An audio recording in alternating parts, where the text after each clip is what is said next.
Think gadget reviews, news, and all about it. Honor Magic hands-on review. Honor has been knocking it out of the park with mid-range phones, recently. First we had the top-notch Honor 8, complete with flagship-busting looks, and then the Honor 6X arrived just after New Year with an impressive spec for your cash. Wandering onto the Honor stand here at CES, though, I spotted something that blows those other phones out of the water. The Magic, like most Honor phones, started life out in China. It only launched there a few weeks ago, which usually means we've got months to wait until it gets relaunched in the US and Europe.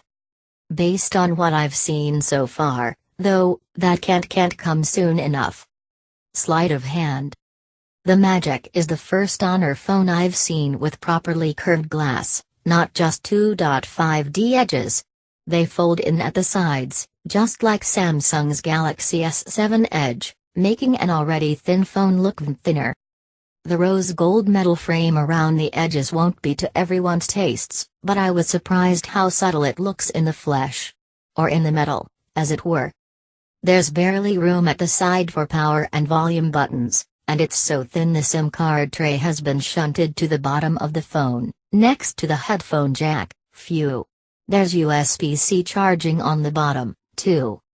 The fingerprint sensor has been moved to the front of the phone, an unusual move for Honor, as most of its other phones have the sensor on the back.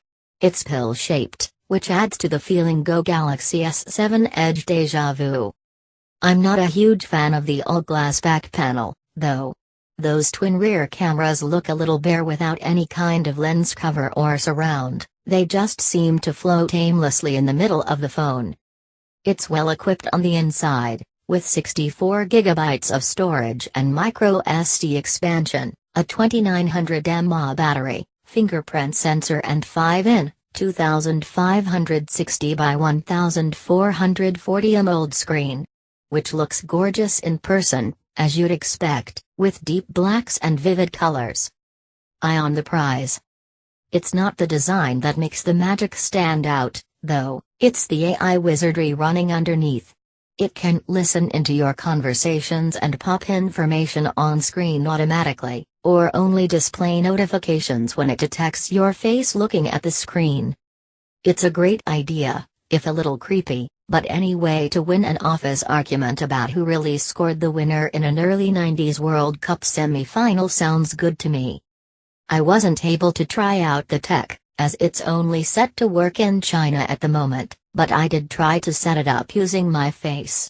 It only takes a few minutes, and a few selfies, to get going, which is pretty neat. It integrates perfectly with a custom interface built specifically for the Magic, which has even sneakily gained a swipe-up shortcut toolbar just like iOS. Even with so many extras sitting on top of Android 6.0 Marshmallow, though, the Magic felt super snappy. That's mainly thanks to Huawei's Kirin 950 octa-core CPU and 4GB of RAM, which helps it open apps, multitask and run games without any noticeable slowdown. I didn't get the chance to try out anything demanding like Asphalt 8, but based on how it handled the Honor 8 earlier in the year, the Magic should be equally speedy. Double vision. The Magic has the same dual 12MP rear camera setup as the Honor 8, with one full-color sensor and a second black and white one to capture extra detail when the light gets low. I snapped a few pictures on the Honor stand, and everything looked pretty sharp and colorful. As they should on a QHD AMOLED screen. I'll have to wait to get hold of a review sample, if they make it to the UK, to give it a full test. Tough. It uses the exact same camera app as the Honor 8, so you'll have plenty of modes, filters and effects to play with, including a professional manual mode, HDR, wide aperture and bokeh simulating blurs. Honor Magic initial verdict. There's a lot to like here, especially if you put design first when it comes to picking your latest phone. The Magic has a premium build, excellent screen and looks great from, almost, all angles too. Honor's software tweaks to Android have always divided opinion, and while that doesn't look set to change here, The AI-controlled editions look genuinely useful. Here's hoping they become standard features in the future. There's no word on a UK price just yet, or even confirmation Honor will launch it outside of China, but it would be a shame if we didn't get to try out the Magic. If the price is right, it could be a real mid-range winner. Las Vegas, the Honor Magic feels like magic, even before you turn it on. The new AI phone from Honor, a division of Huawei, is designed to use cloud services to predict what you want to do.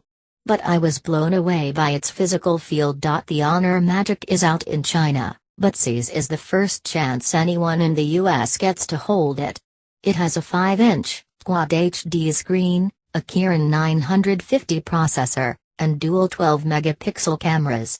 It packs 4 GB of RAM and 64 GB of storage, so the specs are pretty up to date. The form factor is what sets it apart physically, though. It's very curved. The front glass and the back both curve on all 4 edges, pinching to a rose-colored metal band around the edge of the phone.